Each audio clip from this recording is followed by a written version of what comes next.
चलचंचल तालचेर अधिष्ठात्री देवी माँ हिंगुलांक पीठ आरंभ होईछि।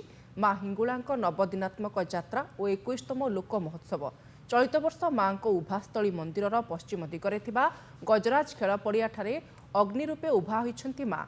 विष्णु दमन चतुर्दशी ठारू 9 दिन धरी पूजा पाइबे माँ।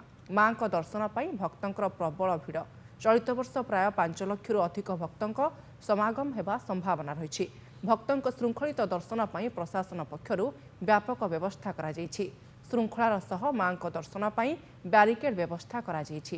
उभास्थल को परिष्कार रखिबा सह पॉलिथिन मुक्त करने को प्रशासन पक्षरु निर्देश दिया जायछि।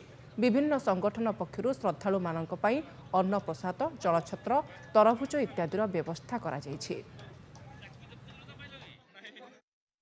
भक्त मैंने सहकारी भोग अर्पण ठाकुर को करुँच 19 तारीख दिन ठाकुर शीतल पर्व हम जहाँकि ठाकुर शीतलित हो शीतल दिज्व अग्नि की शीतल दिज्व से कहते शीतल पर्व बा 9 दिन व्यापी ठाकुर जात्रा। माँ विशेषत्व रही माँ आविर्भाव मंदिर पछपाखे होता है।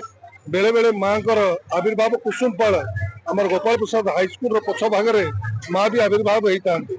देहरी को स्वप्नादेश होता है एवं से स्वप्नादेश फल से स्वतःप्रभुत भाव में माँ अग्नि निजे आविर्भूत हुए एवं से आखपाखे कोईला दे पुणी 9 दिन पर्यंत माँ यात्रा को ये कार्यक्रम माँ कर पूजा बहुत आडंबर सहकार पूजा हुए।